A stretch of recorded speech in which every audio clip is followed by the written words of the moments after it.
A todos, abra sua Bíblia, a palavra de Deus, no último livro da Bíblia, o livro do Apocalipse, o penúltimo capítulo, Apocalipse capítulo 21.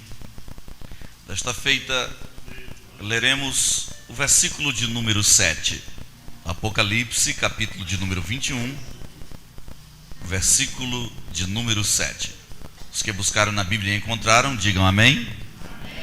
A palavra do Deus eterno nos diz: e quem vencer herdará todas as coisas.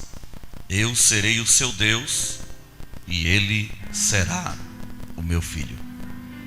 Diga comigo esta frase: quem vencer herdará todas as coisas. Outra vez diga: quem vencer herdará todas as coisas. Só vocês. Quem vencer herdará todas as coisas. Tenha liberdade de assentar-se. Glória a Jesus para sempre. Eu louvo a Deus pela oportunidade que me dá de estar com os irmãos em Perobal, conhecer esta igreja, um povo abençoado. Eu sempre passei por ali na BR, mas nunca tinha entrado por aqui. E até hoje, por volta de quase 2 da tarde, eu também não sabia que ia estar aqui. Mas aprove a Deus de que estivéssemos aqui. O pastor Moisés foi o intermediário com o pastor Ney para que estivéssemos aqui. Eu louvo a Deus pelo anjo que Deus tem estabelecido sobre este rebanho. E é bom estar com os irmãos. Eu sou novo na região, como disse o pastor. Nós fomos recebidos agora na convenção. Nós viemos do estado do Goiás. E há muito tempo nós já almejávamos estar no Paraná. Pastor Moisés, um amigo que Deus me deu de longa data, e eu sempre tive um desejo de trabalhar com o pastor Moisés. Às vezes a gente tem pessoas que são distantes, mas que Deus coloca no nosso caminho como um marco divisor no nosso ministério. E o meu pastor, pastor Moisés, uma pessoa que proferiu palavras de bênção sobre a minha vida, profecias que alguém poderia olhar e dizer assim: isso é da carne, mas se cumpriu na íntegra. E há mais de 10 anos eu tinha vontade de trabalhar com ele, mas ele estava lá para 7 quedas. E eu, devido às viagens que sempre tem todo final de semana, não tinha como morar em 7 quedas. E aprove a Deus viabilizar tudo, e agora estamos no campo de Autônia. Fico mais feliz ainda. Estamos na CIADEP e o nosso pastor presente agora é pastor Percy. Pastor Percy para mim foi um referencial, pois eu me criei no estado de Rondônia, e quando eu era menino, na década de 90, já ouvia muito o pastor Percy Fontoura pregando por ali. E eu ouvi também o pastor Ney cantando por aí, ele e a sua esposa, e eu dizia: mas que dupla abençoada. E Deus me colocou no altar seu nesta noite. Eu louvo a Deus por estar aqui, pastor. Obrigado pela oportunidade. Sem delongas, queridos, vamos à palavra de Deus. Irmão Altair, muito obrigado pela disposição em me trazer. Deus te abençoe muito. Palavra de Deus. Eu quero ministrar aos nossos corações nesta noite, talvez uma mensagem um tanto diferenciada no sentido do que nós estamos acostumados a ouvir na era pós-moderna. Pois eu creio piamente no Deus que é poderoso para abrir porta, no Deus que é poderoso para prosperar. Eu creio no Deus que é o Deus da cura divina. Se você procurar o meu nome no YouTube, você vai ver mão atrofiada se abrir, paralíticos levantando. Eu creio piamente que Jesus faz. Mas eu acredito que todas estas bênçãos são bênçãos momentâneas e são bênçãos passageiras, comparando-se com as bênçãos eternas que os salvos herdarão na eternidade. Pois haverá um dia que nós não precisaremos mais de provisão, do cuidado de Deus, pois nós moraremos, assim, no cuidado que eu digo, para prover. Não precisaremos, nós moraremos numa cidade onde as ruas são de ouro e os muros são de cristais. Cura divina nós não precisaremos mais, pois teremos um corpo glorificado semelhante ao corpo de Jesus, que não adoece, que não envelhece, que não morre, que não se deteriora. Então todas as bênçãos que Deus opera ao nosso favor hoje são intervenções de Deus, simplesmente para que possamos resistir até o fim e galgarmos ou alcançarmos as bênçãos maiores, que são as bênçãos eternas. Levante a mão direita para o céu, por favor, e diga comigo esta frase: bênçãos eternas. Diga que os salvos herdarão na eternidade. É sobre isto que quero falar. E com certeza isto não limita o nosso Deus em não nos abençoar com bênçãos momentâneas. Se o Senhor quiser, Ele pode manifestar a sua intervenção ao nosso favor. Mas eu quero meditar um pouco naquilo que é celeste, naquilo que é vindouro. Veja bem, a Bíblia Sagrada, no texto em que nós lemos, está dizendo que quem vencer herdará todas as coisas. Eu serei o seu Deus e ele será o meu filho.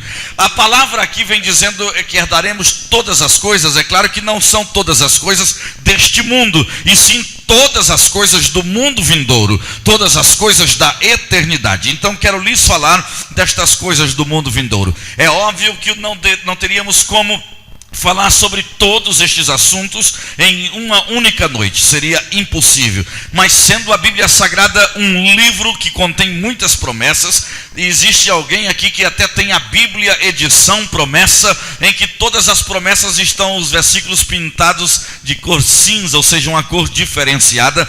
E então, se você folhear esta Bíblia, você vai ver quantas promessas existem na Bíblia Sagrada. Porém, as promessas da Bíblia Sagrada, apesar de serem promessas para Israel, apesar de serem promessas para os amigos de Israel, apesar de na Bíblia Sagrada haver promessas para os órfãos, para as viúvas, promessas para os fiéis, mas a maioria das promessas da Bíblia Sagrada são promessa para os vencedores, promessa para os vencedores. Por isso a Bíblia aqui está dizendo: quem vencer herdará todas as coisas. Eu quero lhe levar na Bíblia Sagrada, e se você quiser mantê-la aberta, eu quero lhe levar em uma galeria de promessa no livro do Apocalipse, capítulo de número 2. No capítulo 2 e 3 nós encontramos 9 promessas, mas eu quero, é claro que não falaremos de todas, talvez uma, no máximo 2. Eu quero lhes mostrar aí, no capítulo de número 2, o versículo de número 7. Diga comigo, por favor, quem tem ouvidos? Diga: ouça o que o Espírito diz às igrejas. Quem aqui tem ouvido, irmãos? Então ouça o que o Espírito está dizendo: aquele que vencer, eu dar-lhe-ei de comer da árvore da vida que está no meio do paraíso de meu Deus. Se você observar na galeria das promessas da eternidade, esta é a primeira: aquele que vencer, eu dar-lhe-ei de comer da árvore da vida que está no meio do paraíso de meu Deus. A árvore da vida, que para muitos diz que é um assunto tão pouco comentado na Bíblia Sagrada, não é tão pouco comentado assim. Na verdade é que na Bíblia Sagrada, quando desde o princípio o Senhor começa a falar da criação, e quando Deus plantou um jardim no Éden, o Senhor colocou no meio deste jardim a árvore da vida.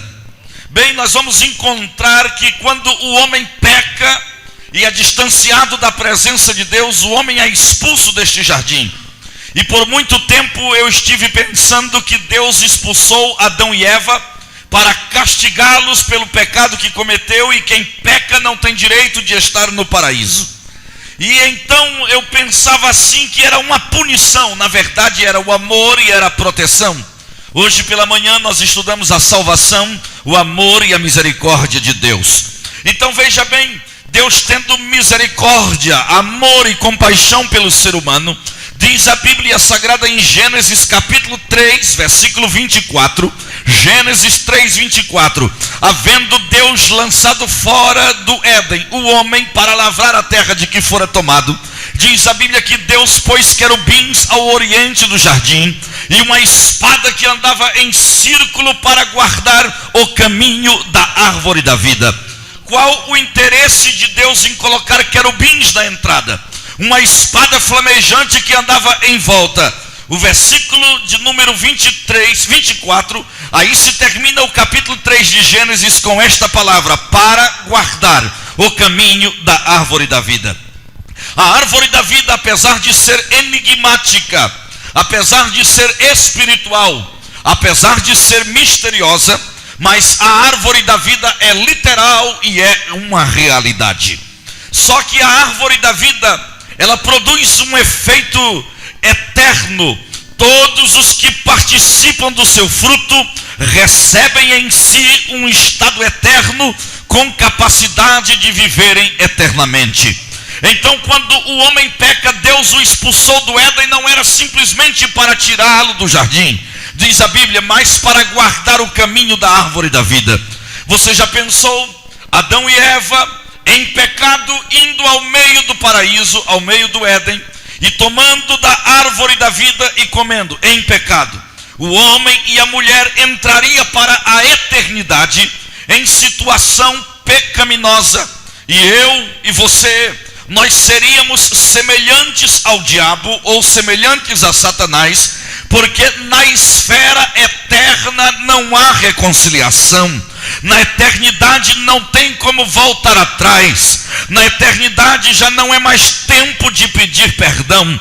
E diz a Bíblia que Deus, guardando o caminho da árvore da vida, lançou fora o homem e pôs querubins e uma espada flamejante guardando o caminho desta árvore. Nunca mais, por olhar humano natural, a árvore da vida foi vista. A região onde estava o Éden, quem já estudou sabe do que eu estou falando, é a região entre os rios Tigres e Eufrates, para ser mais exato, a região da Mesopotâmia, uma região da Turquia, Irã e o Iraque da atualidade. Ali era o Éden, e se você observa hoje, existe um tremendo deserto de areia, e o Éden foi levado às alturas. Por olhar humano, nunca mais ninguém viu esta árvore, mas um certo dia, Deus abre em visão os olhos do profeta João na ilha de Patmos, e diz a Bíblia Sagrada, no livro do Apocalipse, capítulo de número 22, e mostrou-me o rio da vida, claro como um cristal, que procedia do trono de Deus e do Cordeiro, e no meio de sua praça, em ambas as margens do rio, estava a árvore da vida, que produz 12 frutos, dando seu fruto de mês em mês, e a folha da árvore é para a saúde das nações. Veja bem, que esta árvore foi vista por João no Apocalipse, e eu pensei assim, Deus, mas como pode? Uma árvore que está em ambas as margens do rio. Quem olha para este lado do rio está a árvore, e quem olha para este outro lado do rio também está a árvore da vida. Será que se alguém navegasse pelo leito do rio, passaria debaixo de suas raízes, de suas sacupemas? Deus me fez entender que outro profeta veterotestamentário, Deus lhe havia mostrado esta mesma espécie de árvore. O livro do profeta Ezequiel, o capítulo de número 47, fala sobre o rio de águas purificadoras. É uma extensão do rio da vida. E então veja bem, Apocalipse 22, o rio da vida, e em Ezequiel 47, o rio de águas purificadoras, e vem dizendo deste rio de águas milagrosas, mas na sua beirada, em ambas as margens, surge uma árvore que produz 12 frutos, dando seu fruto de mês em mês, e diz que o seu fruto serve de alimento, e a sua folha serve de remédio. E daí você pode permear toda a Bíblia Sagrada, mas você não vai encontrar desde o Gênesis, depois que ela desaparecem do Éden na terra, nunca mais ninguém viu a árvore da vida, a não ser Ezequiel e João no Apocalipse. Mas a Bíblia Sagrada vem com a promessa gloriosa para a igreja vitoriosa, aquela que permanecer até o fim e vencer. Levante a sua mão e tome posse desta palavra, que é a primeira bênção que herdaremos na eternidade. Quem tem ouvidos, ouça o que o Espírito diz às igrejas: aquele que vencer, eu dar-lhe-ei de comer da árvore da vida, que está no meio do paraíso de meu Deus. Não sei o que seria melhor, se é estar no meio do paraíso ou se é comer da árvore da vida, mas a promessa de Jesus é esta: comeremos da árvore da vida que está no meio do paraíso de meu Deus. Talvez você esteja com a sua Bíblia aberta em Apocalipse 2, versículo de número 11 agora, a segunda promessa. Em versículo 11, diga comigo, quem tem ouvidos, ouça. Diga o que o Espírito diz às igrejas. Olha, o versículo de número 11 está dizendo assim: aquele que vencer não receberá o dano da segunda morte. Na mão de alguém talvez tenha uma versão da Bíblia que diz: aquele que vencer não sofrerá o dano da segunda morte. Diga comigo, por favor, a expressão segunda morte. Pelo menos em teoria, responda para si mesmo: quantos tipos de morte você já ouviu falar? Quantas mortes você conhece? A verdade é que a morte mais conhecida, fala-se da morte natural, a morte física. A morte física, ela é medonha, ela deixa pessoas com medo. Existem pessoas, eu me lembro de tempos atrás, uma irmã foi dar testemunho na igreja e ela disse: eu estava mais para lá do que para cá. Eu estava na última, pastor, mas o pastor Salmão foi lá orar por mim, e eu já estava com o pé entrando no paraíso, mas Jesus teve misericórdia de mim e me curou. Então, veja que mesmo entrando com o pé no paraíso, a pessoa ainda não quer passar para lá. As pessoas podem até fingir que não, mas a maioria das pessoas, elas têm medo da morte. E a morte física, a morte natural, não é a pior de todas as mortes. Apesar de ser medonha, a morte física, o sentido da palavra morte já fala-se de um ponto final, de separação. Pois a morte tem colocado um ponto final no projeto dos homens sobre a terra. Eu diria que o cemitério seria o lugar mais precioso desta cidade. No cemitério existem livros que não foram escritos, histórias que não foram contadas, músicas que não foram compostas, existem testemunhos que não foram dados, existem palavras de defesas que não foram proferidas, ou acusações verídicas que não foram pronunciadas e estão sepultadas no cemitério. A morte coloca um ponto final na vida de muitos homens sobre a terra e deixa famílias enlutadas, mulheres e filhos chorando, homens e filhos chorando, mas na verdade ela não é a pior de todas as mortes. Há um aspecto na Bíblia que é até bonito, belo ou precioso, a morte física, quando se refere à morte de um dos seus santos. Isto na Bíblia, eu acredito que é o Salmos de número 116, versículo de número 15, está dizendo que preciosa é aos olhos do Senhor a morte dos seus santos.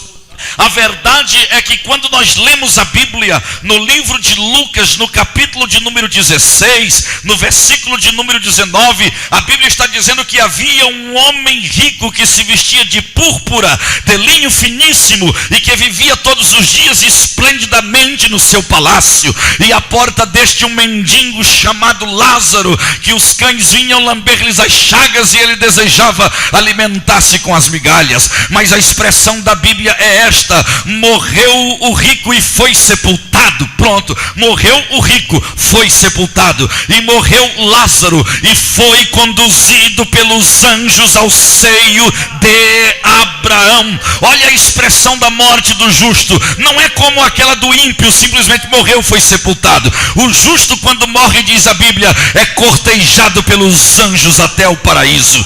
A Bíblia diz em Hebreus capítulo 1, versículo 14, perdoa a minha rápida memória, onde eu costumo ensinar, o pessoal tem hábito de escrever as referências. Hebreus 1,14, a Bíblia Sagrada está dizendo, referindo-se aos anjos: não são porventura todos estes espíritos ministradores enviados por Deus para servir em favor daqueles que hão de herdar a salvação?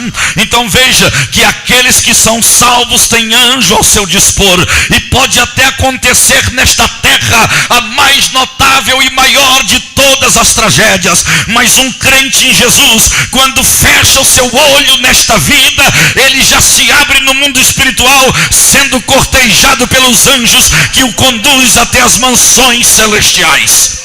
Então veja que a morte física não é a pior de todas as mortes, não é.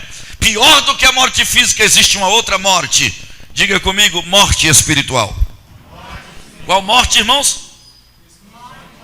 Morte espiritual. Ela é terrível.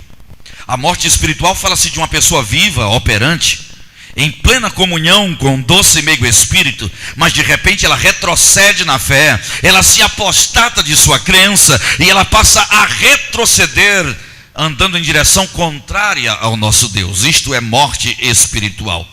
O Senhor disse para Adão: da árvore da ciência do bem e do mal que está no meio do jardim não comerás, porque no dia em que comerdes, diga comigo, certamente morrerás. Você vai encontrar a Bíblia Sagrada dizendo no livro de Gênesis, capítulo 5, que Adão viveu 930 anos. Ou seja, ele não morreu fisicamente no dia que comeu da árvore da ciência do bem e do mal. Não, ele ainda viveu muitos anos. Você vai encontrar, ele tinha 132 anos quando gera Sete. E depois ele vai morrer com 930 anos de idade.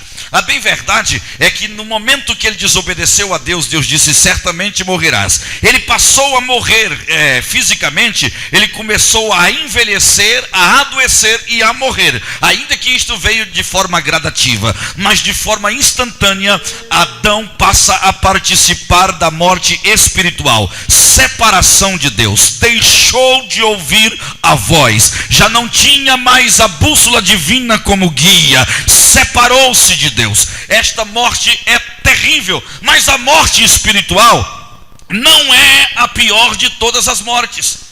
Uma pessoa com morte espiritual, ela pode voltar a viver, ressuscitar. O que é isso? Reconciliar-se para com Deus. Inclusive é o maior desejo de Deus. A Bíblia Sagrada diz: deixe o ímpio o seu caminho, deixe o homem maligno o seu pensamento e torne-se para o nosso Deus, porque Ele é grande em perdoar. O maior prazer de Deus é perdoar. A morte espiritual não é a pior de todas as mortes. Ainda que Satanás crave as suas unhas imundas na mentalidade de alguém desviado e diga constantemente: não adianta fazer força e regressar, porque o caminho de volta é mais difícil do que você pensa e não dá para retornar para Deus. Mas todas estas palavras são afrontas mentirosas do diabo. Deus tem prazer em perdoar. Eu me lembro que tempos atrás eu estava pregando no meio do povo. No meio da mensagem eu vi quando voou, era uma igreja, aquelas cadeiras brancas, eu vi quando voou uma cadeira. Eu pensei que aquelas cadeiras do chão liso, elas têm um costume de abrir as pernas. Eu pensei que foi a cadeira que quebrou, mas não. Quando eu vi, havia umas 5 pessoas tentando imobilizar uma pequena jovem que estava possuídas por espíritos imundos. Eu ordenei que a trouxesse à frente e começaram a fazer força e trazê-la. Enquanto trazia, o meu amigo Espírito do Senhor começou a falar comigo e dizia: esta jovem é uma jovem desviada, possuída por 8 espíritos imundos. Até que ela chegou diante do altar. E quando ela estava aqui, eu dei uma ordem em nome de Jesus: sai. E de repente ela acordou. Quando ela se despertou diante do altar, em pé, ela não lembra como chegou ali, e viu toda a igreja em pé, olhando para ela, observando, ela começou a chorar. E eu disse assim: jovem, a verdade é que você não se lembra como chegou diante do altar. Você chegou até aqui possuída por espíritos imundos, e você caiu endemoniada lá na cadeira onde você estava. E os demônios saíram porque receberam uma ordem, uma palavra de autoridade pelo poder do nome de Jesus. Porém, preciso lhe avisar: estes demônios, eles vão voltar para você na primeira oportunidade que encontrarem, na primeira brecha que eles tiverem. Foi Jesus quem disse que o espírito imundo, quando sai, mas ao retornar e ver a casa vazia, ele traz consigo mais 7, somando 8. É o mínimo que um desviado tem, são 8 demônios para tentar conduzi-los à eternidade de sofrimento e à separação eterna de Deus. Aquela jovem chorando, eu disse: mas existe uma forma, somente uma única forma de você não ser mais endemoniada nem possuída: fechar a porta para que estes demônios não possuam mais o teu intelecto. E a única forma é abrindo o seu coração e pedindo que o Espírito Santo entre em você novamente. Ela chorando, eu disse: você quer reconciliar-se com Deus? Ela disse que sim. Eu segurei em sua mão que estava levantada, e eu me lembro que eu não disse outras palavras, foram somente estas: entra entra Espírito Santo. E ela começou a chorar e a tremer, e eu disse pela segunda vez: entra Espírito Santo. E ela começou a pular, e quando eu disse pela terceira vez: entra Espírito Santo, ela soltou a minha mão, rodando, saltando e falando em mistérios com Deus. Aquela que agora há pouco era possuída por demônios, endemoniada, agora estava liberta. Deus tem prazer em perdoar, e o maior desejo de Deus é o que o desviado retorne. Existe perdão em Jesus. A morte espiritual não é o fim. A morte espiritual não é a pior de todas as mortes. Eu sei que ela é mais trágica do que a morte física, mas pior do que a morte física e pior do que a morte espiritual, existe uma outra morte. Diga comigo, por favor: segunda morte. Qual morte? Segunda morte. Segunda morte é o maior terror contido nas páginas da Escritura Sagrada. Segunda morte, ela é tão séria, tão medonha, estarrecedora, que o apóstolo do amor, João, para falar-nos sobre o assunto, primeiro ele prepara o nosso coração com as delícias dos céus, para depois falar do medonho desta segunda morte. Livro do Apocalipse, capítulo de número 21. O apóstolo João vem dizendo assim: e vi um novo céu e uma nova terra, porque já os primeiros céus e a primeira terra passaram e o mar já não existe. E eu, João, vi a cidade santa, a nova Jerusalém, que de Deus descia do céu como uma noiva ataviada para o seu marido. E ouvi uma voz vinda do trono que dizia: eis o tabernáculo, a morada de Deus estará com os homens, pois com eles habitará e será o seu Deus, e eles serão os seus filhos. E Deus limpará dos seus olhos toda lágrima, e não haverá mais morte, nem pranto, nem clamor e nem dor, porque já as primeiras coisas são passadas. E o que estava sentado sobre o trono disse: eis que faço novas todas as coisas. Escreve, porque estas palavras são fiéis e verdadeiras. Está cumprido. Eu sou o Alfa, eu sou o Ômega, o princípio e o fim. E a quem tiver sede, de graça lhe darei da fonte da água da vida. Quem vencer herdará todas as coisas.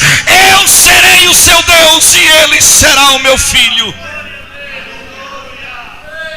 Mas quanto aos tímidos, aos incrédulos, aos feiticeiros, abomináveis, aos adúlteros, a todos os mentirosos, a sua parte é o lago que arde com fogo e enxofre, que é a segunda morte. Segunda morte. Na minha modesta opinião, como um estudante de Bíblia, já tentei pesquisá-la de outras formas, pois gosto de ler Bíblia. Quem vive comigo sabe. E não há outro assunto que eu fale mais na minha vida do que Bíblia. De ter escrito umas 3 dezenas de livros sobre ela, e de tê-la lido por 36 vezes, estou concluindo a 37ª leitura. Entre os seus 31.173 versículos, na minha opinião, entre os 31.173 versículos, não há um mais feio do que Apocalipse, capítulo 15, versículo 20. Perdão, capítulo 20, versículo 15.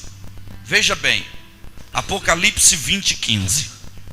Está dizendo assim: e os que não foram achados, os seus nomes escritos no livro da vida, foram lançados no lago de fogo e enxofre, que é a segunda morte. Para mim, este é o versículo mais terrível da Bíblia. Os que não foram achados, os seus nomes escritos no livro da vida, foram lançados no lago de fogo e enxofre, que é a segunda morte. Esse lago de fogo e enxofre, a segunda morte, ele é terrível. Eu não quero diminuir as agrúrias do inferno, Mas permita eu lhe dizer, você sabia que o inferno não é o pior dos pesadelos? Eu não estou dizendo que o inferno é coisa boa, não é isso. Não estou diminuindo o inferno. Eu estou dizendo que ele não é o pior dos terrores. Veja o que está escrito no versículo 14. Diz que a morte e o inferno foram lançados no lago de fogo, que é a segunda morte. Então veja que o inferno será lançado no lago de fogo, que é a segunda morte. Mas talvez exista alguém aqui que se acha muito inteligente e que na sua mentalidade está dizendo: pregador, está difícil, porque particularmente eu já não acredito, pastor, na existência do inferno, e o senhor vem falar de um inferno maior, mais gigantesco, lago de fogo, que o inferno será lançado nele. É exatamente isso. Porém, desacreditar da existência do inferno e duvidar de sua realidade não é simplesmente falta de fé. Não é simplesmente distanciamento e falta de intimidade de Deus. Duvidar da realidade do inferno é ignorância, estupidez humana. Porque a ciência, que em suas ramificações tenta desmentir a veracidade da palavra de Deus com respeito à existência do inferno, a Bíblia e a ciência andam juntas comprovando que ele existe. Será, pastor? Sim. Veja bem, a ciência diz que existe um núcleo no meio do planeta Terra, chamado de núcleo da Terra ou núcleo intraterrestre. De maneira que quanto mais penetrarmos a crosta terrestre, mais a temperatura aumenta, e que a temperatura no centro do planeta é de aproximadamente 6.000 graus centígrados. Talvez alguém aqui conheça Caldas Novas, no Goiás. Em Caldas Novas, em Hidrolândia, são municípios do Goiás, existem fontes termais com postes de isolamento pela justiça não ultrapasse, porque as águas saem fervendo debaixo da terra. E quem está esquentando essas águas? Aqui no Paraná, no lugar chamado de Vila Velha, ali na região de Ponta Grossa, também tem uma fonte de água quente. Existem outras em Poços de Caldas, Minas Gerais. 70 quilômetros de Campinas, em São Paulo, existe Águas de São Pedro e outra cidadezinha chamada de São Pedro. Em Águas de São Pedro, o prefeito pôs um aquífero para que as pessoas peguem a água, e as várias torneiras direto da fonte está dizendo o teor do enriquecimento de enxofre. Em alguns lugares destes eu morei quando fui missionário, e outros eu passei quando estive pregando, mas começa lá por Oruro, na Bolívia, passando por Sucre, Chuquisaca, Cochabamba, Santa Cruz de la Sierra, sai da Bolívia, entra pelo Peru, passando por Cusco, Puno, Arequipa, sai do Peru, passando por toda a costa leste do Chile, Valdívia, hasta chegar em Isla del Fuego, onde o Chile se encontra com a Argentina, e entra na Argentina até o Aconcagua. Existe diariamente mais de 450 vulcões em erupção. Tanto na Argentina quanto no Chile eu preguei em algumas igrejas em que os irmãos trabalham numa mineradora, e não é retirando ouro, pedra preciosa. Sabe que minério eles extraem? Enxofre nas encostas dos vulcões. E todo o enxofre que está à disposição no mercado mundial para fins químicos, farmacêuticos ou veterinários não são retirados de outro lugar senão das encostas dos vulcões. Um vulcão, quando explode, joga gases, cinza, lapilli, quer dizer pedras pequenas, gesso refinado, joga larvas, joga fogo, mas também joga enxofre. Jesus Cristo disse que o inferno é onde o bicho nunca morre, onde o fogo nunca se apaga, onde haverá pranto, ranger de dentes, mas ele também disse que o inferno é com fogo e enxofre. Se a Bíblia está certa com respeito à existência do inferno, e se você tem dúvida disso, é só você ler a Bíblia. Vou falar rápido, mas são estas as referências. Provérbios 15, 24. Em Provérbios 15, 24, o sábio Salomão disse: para o sábio, para o entendido, o caminho da vida é para cima, a fim de escapar do inferno que está embaixo. Diga comigo: o inferno está embaixo. Se o inferno está embaixo, olha o que a Bíblia está, isso é Provérbios 15, 24. Agora, se o inferno está embaixo, veja o que a Bíblia diz em Isaías 40, 22. Isaías 40, 22 está dizendo assim, referindo-se a Deus: Ele é aquele que está assentado sobre o globo da terra. Diga comigo, o globo da terra. Então veja, se o inferno está embaixo, a Bíblia está dizendo que a terra é um globo. Se a sua Bíblia não é revista e corrigida, não está globo. Talvez esteja círculo, mas círculo também é redondo.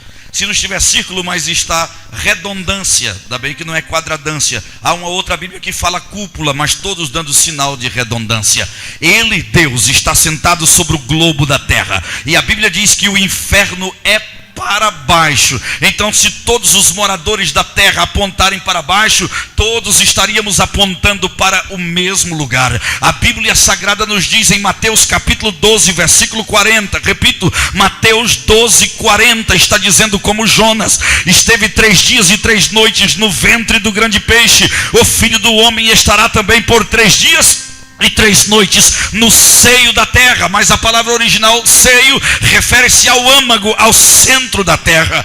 1 Pedro capítulo de número 3, versículo de número 18. 1 Pedro capítulo 3, versículo 18 até o 22. A Bíblia Sagrada está dizendo que Cristo também padeceu uma vez pelos pecados, o justo pelos injustos, para levar-nos a Deus. Ele estava na verdade morto na carne, mas vivo no Espírito, no qual ele foi e pregou aos espíritos em prisão, os quais no outro tempo foram rebeldes, quando a longanimidade de Deus esperava nos dias de Noé, enquanto se preparava a arca, na qual poucas, isto é, 8 almas se salvaram pelas águas. Que também como verdadeira figura agora vos salva, batismo não do despojamento da imundícia da carne, mas da indagação de uma boa consciência para com Deus, pela ressurreição de Jesus Cristo, o qual, assentando-se à destra de Deus, tendo subido aos céus, a ele se sujeitam os anjos, as autoridades e as potências. Veja que Jesus ressuscita, a ele se sujeitam os anjos, as autoridades e as potências. Após ressuscitar, ele diz: todo poder foi me dado nos céus e na terra, Mateus 28, 18. Mas só depois de ressuscitar, porque enquanto estava morto, ele foi e pregou aos espíritos em prisões. Paulo, em Efésios capítulo 4, versículo 8, diz que ele desceu, diga comigo, às partes mais baixas da terra. Então veja bem, a Bíblia e a ciência se concordam com a existência do inferno. Desacreditar que o inferno existe não é simplesmente falta de fé, é ignorância. Agora, se a Bíblia está certa com respeito ao inferno, responda para mim, por que ela erraria quando fala do lago de fogo? O lago de fogo e enxofre, que é a segunda morte. Aí alguém talvez curioso me diga: tudo bem, pastor, o senhor provou bíblica e geograficamente onde está a localização geográfica do inferno, mas onde está o lago de fogo? Permita eu lhe dizer. A Bíblia Sagrada nos fala de um dia em que os que dormem do pó da terra ressuscitarão, uns para a vida eterna e outros para a vergonha e desprezo eterno. Isso é Daniel capítulo 12, versículo 2. Os que dormem no pó da terra ressuscitarão, uns para a vida eterna. Diga comigo, vida eterna. Isso acontecerá no dia do arrebatamento da igreja. Mas outros vão ressuscitar, diga comigo, para a vergonha. Diga, para o desprezo eterno. Estes vão ressuscitar no dia do juízo final, em Apocalipse capítulo de número 20, versículo de número 11. Apocalipse 20, 11 está dizendo: e vi um grande trono branco, e o que estava sentado sobre ele, de sua presença fugiram os céus e a terra, e não se achou lugar para ele. Sabe, será o dia do juízo final. Neste dia do juízo final, nós, a igreja de Jesus, eu espero que você acredite assim, pois eu estou pregando na Assembleia de Deus. Nós, a igreja de Jesus, no dia do juízo final, nós já estamos arrebatados há 1007 anos. Ou seja, quando acontecer o juízo final, já passou-se o arrebatamento, passou-se 7 anos da grande tribulação, e já passou-se o reino de Cristo sobre a terra, que é o milênio. E então no final do milênio, aí vem o juízo do grande trono branco. E sabe, os que morrem, estão no pó da terra, que vão ressuscitar para vergonha e desprezo eterno. Você sabe quem julgará? O juiz, diga comigo, será o Cristo. Quem será o juiz? Agora, além de Cristo, este julgamento será de júri composto. Isso é sério. Abra a sua Bíblia em 1 Coríntios capítulo 6, versículo 2. 1 Coríntios capítulo 6, versículo 2. Você sabe o que está dizendo aí? Está dizendo que, ou não sabeis vós, que os santos hão de julgar o mundo e os anjos que caíram. Se os santos hão de julgar o mundo e até os anjos que caíram, sois porventuras indignos de julgar as mínimas coisas? Mas veja só que Paulo está dizendo que o mundo há de ser julgado por nós. 1 Coríntios capítulo 6, versículo 2. Diga comigo: o mundo será julgado por nós. E como nós vamos julgar o mundo? A base será esta, Romanos 2:2. Romanos 2:2. Está dizendo assim: e bem sabemos. Romanos 2:2. E bem sabemos que o juízo de Deus é segundo a verdade dos fatos sobre os que tais coisas praticam. Diga comigo: o juízo de Deus é segundo a verdade dos fatos. Você sabe o que isso significa? O juízo de Deus é sem corrupção. Agora vamos terminar. Abra sua Bíblia em Apocalipse 20. Nesse texto do juízo final, o Senhor vai estar julgando todos, grandes e pequenos, ricos e pobres. Mas a igreja estará julgando com Jesus. E nesse tempo nós já fomos arrebatados por 1007 anos. Já passou-se 1000 anos de paz, que é o milênio, e já passou-se 7 anos da grande tribulação. O arrebatamento foi antes da grande tribulação. E durante o milênio, a nossa capital era celeste. Morávamos na Nova Jerusalém, que de Deus descia do céu. E os que moravam na terra não tinham acesso lá, mas nós que morávamos lá tínhamos acesso aqui. Quando nós subíamos, nós representávamos os homens diante de Deus. Mas quando nós descíamos, nós representávamos Deus diante dos homens. Neste tempo do milênio, nós substituímos o ministério dos profetas e dos sacerdotes. Os profetas que representam Deus diante dos homens, os sacerdotes que representam os homens perante Deus, representados pela igreja arrebatada. Só que agora passou-se o milênio e veio o juízo final. Assentados aí no trono do juízo, nós vamos julgar o mundo. E isso é tão sério porque você não pense que Deus vai chamar você para julgar uma pessoa que você nunca viu, uma pessoa que você não conheceu. Você seria tão mal, acabou a pilha. Você seria tão mal a ponto de condenar uma pessoa, condenar a eternidade de sofrimento uma pessoa que você não sabe os erros que ela cometeu? Não. Inclusive até porque você neste tempo já tem a natureza de Cristo e é transformado. Então você sabe quem Deus vai chamar para julgar? Aqueles que conviveram com as situações.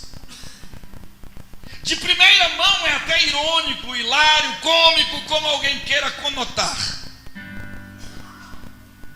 Aquele homem truculento, rígido, áspero, brutal. Se ela estiver assentada no trono, você sabe quem Deus vai chamar para julgar aquele estúpido? A mulher que conviveu com ele. Eu vejo irmã cutucando maridos. E até aí dá para rir. O contrário disso também é verdadeiro. Você sabe quem Deus vai chamar para julgar aquela mulher tinhosa? Você sabe o que é tinhosa, irmão? Tinhosa vem de tinir, de sino. É aquela que fica assim.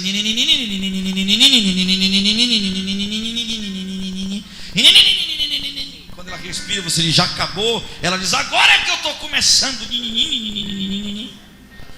Salomão disse que é mais fácil morar no deserto ou numa casa com goteira do que com uma mulher tinhosa. Se ele venceu essa grande tribulação, ou melhor, essa esposa, e se ele foi arrebatado e estiver no trono, você sabe quem que Deus vai chamar para julgar? Vai chamar ele. Até aí é cômico, é hilário. Mas você já pensou depois disso? Vamos falar sério. Nós temos que julgar pai, mãe, irmãos, familiares, amigos que nós convivemos. Tem gente que não tem essas práticas. Eu, para ser sincero, eu tenho, segundo a Bíblia também, eu tenho amigos mais chegados do que irmão. E olha que o que não me falta é irmão, tá? Para quem não sabe, eu sou filho de judeu. E o judeu que não tiver 12 filhos não alcançou a bênção de Jacó, pastor. Judeu que não tem 12 filhos não alcançou a bênção de Jacó. Aí eu tenho só 2 irmãos mais novos do que eu, e 16 mais velhos. Nós somos 19 lá em casa. É Saulo, Salomão, Salmão, Selma, Salma, Samuel, Sara, Salatiel, Sansão, Susana, Salete, João, Osana, Eva, Avone, Eridã, Isanira, Evandro, Edivandro. Você ri porque não era vocês. Acabou os S da Bíblia e meu pai mudou de letra. Só tinha Satanás, mas não dá para pôr num filho o nome desse.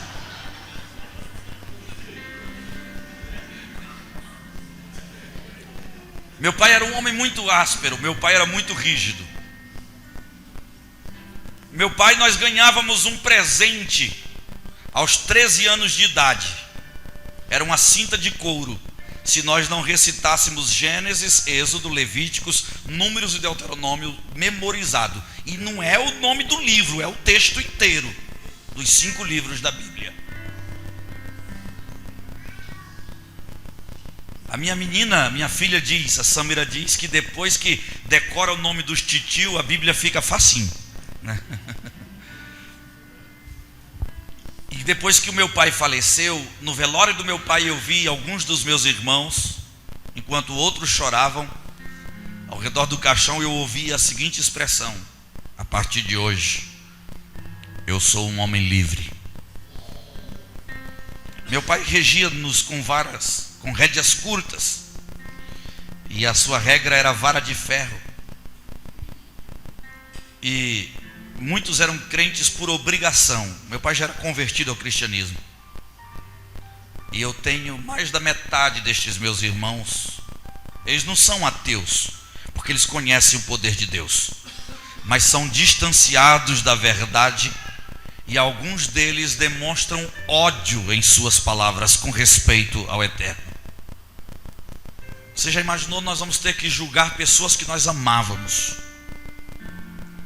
ter que julgar pessoas com quem nós convivemos, termos que julgar pessoas a quem dedicamos tempos de oração. Porque eu não quero lhe frustrar e decepcionar. Aquela expressão, crer no Senhor Jesus, será salvo tu e a tua casa, ela foi pessoal para o carcereiro e intransferível. Em alguns casos, pelo nosso testemunho, Deus salva a nossa família. Mas por favor, se alguém da tua família partir para a eternidade sem Jesus, não fique frustrado dizendo que a Bíblia não se cumpriu. A vontade de Deus é que ninguém se perca, que todos cheguem ao pleno conhecimento da verdade, mas nem todos querem. Agora olhe para a Bíblia, Apocalipse 20, versículo 15. O julgamento está terminando, e quando o juízo está terminando, nós tivemos que condenar muitas pessoas que conhecemos. E não é a 2 anos de cadeia, não. É condenar a eternidade de sofrimento.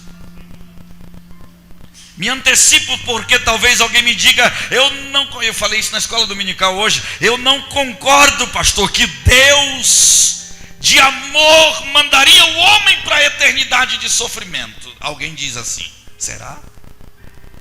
Você sempre vai viver em atritos mentais dentro da Bíblia, enquanto você não entender que Deus tem duas asas. Diga comigo: debaixo das suas asas estarás seguro. Então você precisa entender que Deus tem asas. Depende debaixo de qual asa você queira estar. Não, pastor, como é que Deus vai mandar alguém para o sofrimento eterno se a sua misericórdia dura para sempre? A sua misericórdia dura para sempre, para quem quis estar debaixo da asa da misericórdia.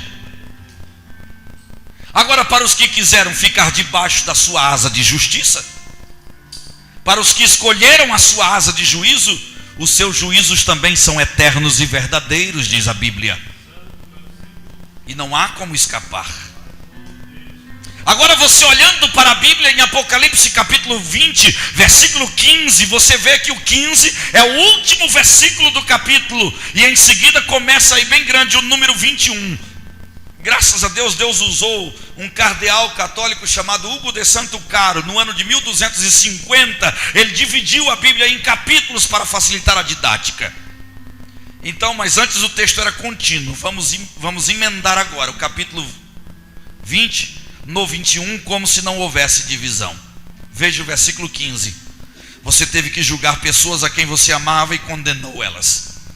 E todos os que não foram achados, os seus nomes escritos no livro da vida, foram lançados no lago de fogo. Acabou-se o juízo final. Mas João continua a visão dizendo: eu vi um novo céu, uma nova terra, porque já os primeiros céus e a primeira terra passaram, o mar já não existe. Eu, João, vi a cidade santa, a nova Jerusalém, que de Deus descia do céu, como a noiva ataviada para o seu marido. Diga comigo: nova Jerusalém. Isso aí está contando na nova Jerusalém. Agora veja o versículo 4. Antes de lermos, diga para mim: tem como limpar algo que não está sujo? Sim ou não? Tem como enxugar algo que já está seco? Sim ou não? Só se enxuga aquilo que está molhado, só se limpa aquilo que está sujo. Veja o versículo 4. E isso aí já é na nova Jerusalém. Deus limpará dos nossos olhos toda lágrima. Sabe o que significa isso aí? Olha para a sua Bíblia. Você terminou de sair do capítulo 20, não tinha essa divisão, o texto era contínuo. Você terminou de sair do trono do juízo, e você está entrando na nova Jerusalém, com lágrimas no rosto. São as últimas lágrimas que a igreja derramará. Derramaremos lágrimas no trono do juízo. Entraremos em transe entre espírito e matéria, quando no trono tivermos que condenar pessoas que amamos e saber que elas serão lançadas no lago de fogo. Nós vamos chorar, mas entrando nesta nova Jerusalém, Deus vai limpar dos nossos olhos toda lágrima. Não haverá mais morte, nem pranto, nem clamor, nem dor, porque já as primeiras coisas são passadas. E o que estava sentado sobre o trono disse: eis que eu faço novas todas as coisas. Você sabe o que é? Faço novas todas as coisas. Eu vou formatar a sua mente, eu vou limpar o seu cérebro, e das coisas anteriores você não mais se lembrará.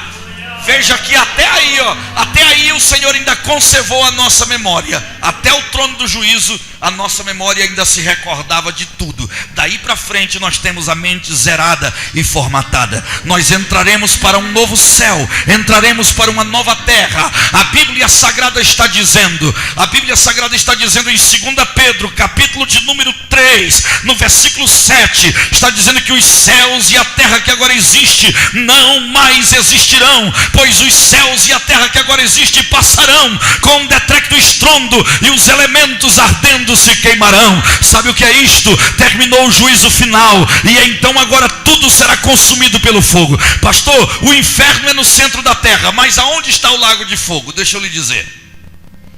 A Bíblia diz que os céus e a terra que agora existe passarão com decrépito estrondo, os elementos ardendo se queimarão. A terra com as obras que nela há perecerá. Os céus, a terra que agora existe, não mais existirão, pois estão reservados como um tesouro para o fogo no dia do juízo. o dia da perdição dos homens ímpios.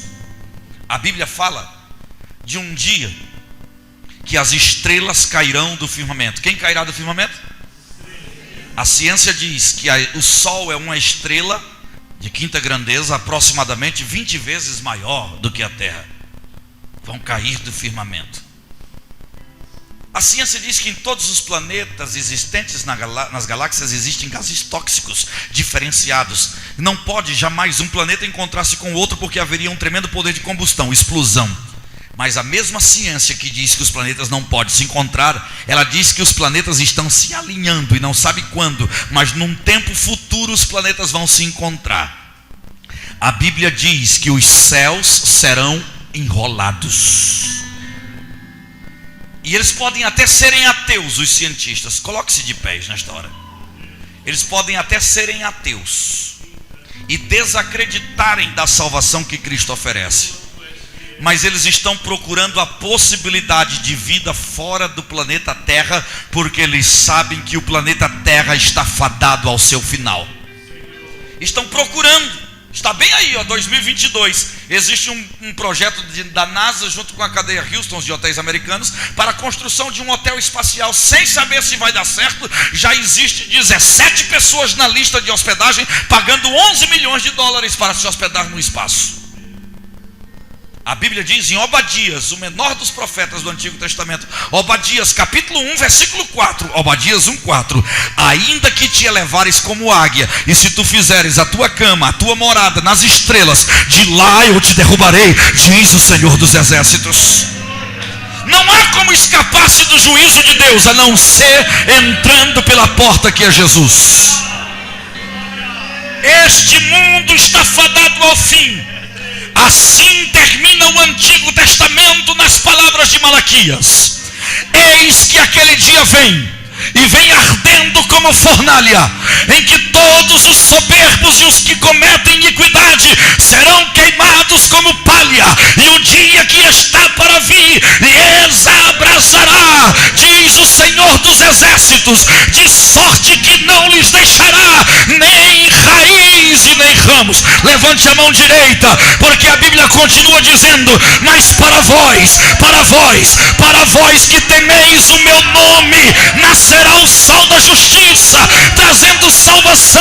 Debaixo das suas asas saireis e saltareis como os bezerros soltos da estrebaria, e pisareis os ímpios, os quais se farão cinza debaixo da planta dos vossos pés, no dia que eu atuar, diz o Senhor. Amon mekemendo manama vagmeta, mekemendo soforondereva, la rasaye quemando norevasheria, quemando norevashia seca mahawi ovash, deriminate sinubrieste de fastine de riolou, biangolonai de lefação de ketorou bacachai, a seque amana kahawi ovashei assai.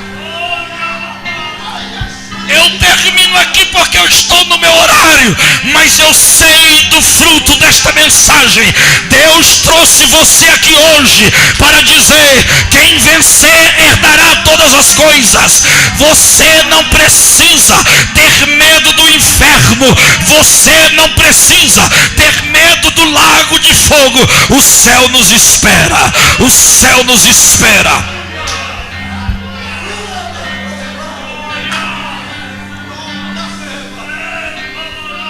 E eu vim aqui hoje mandado por Deus, como uma injeção de ânimo para algumas pessoas que estão dizendo: eu não suporto mais, eu não aguento mais, eu não sei até quando eu vou persistir, as minhas forças estão se acabando.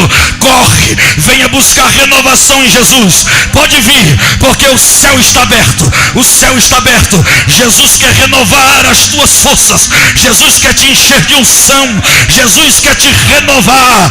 Pode vir, não demore, por favor, não demore, pois eu já estou orando.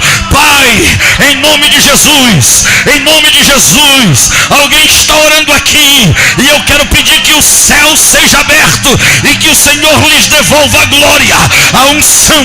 Oh Deus de renovação, batiza-os com teu Espírito Santo e devolve-lhes também a glória daqueles que perderam. Pelo poder do nome de Jesus, seja renovado. Recebe do Senhor agora as variedades de língua. Recebe do Senhor agora as variedades de língua. Recebe a profecia, o discernimento de espírito, as interpretações das línguas. Recebe a palavra da ciência, a palavra da sabedoria. Recebe o dom da fé, os dons de curar, as operações de maravilhas, as variedades de dons e ministérios. Seja cheio, cheio, cheio do Espírito do Senhor. Alabaracandaraché, Ramanacandonorevaxéria. Vem Jesus, vem Jesus, Maranata. Ora vem, Senhor Jesus, vem Jesus, vem Jesus, Maranata. Ora vem, Senhor Jesus. Jesus vem, Jesus vem, Jesus vem. Mas a igreja do arrebatamento é flamejante em glória.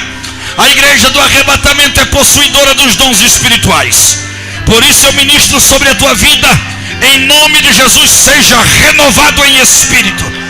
Pai, toca nesta mente e limpa esta pessoa que já teve visões e hoje não consegue mais sonhar. E quando sonha, os sonhos não são dignos de ser contados porque são profanos. Pelo poder do nome de Jesus, seja renovado agora. Seja renovado agora. Seja renovado agora, em nome de Jesus. Alabaracandaraché. Em nome de Jesus. Aleluia, aleluia.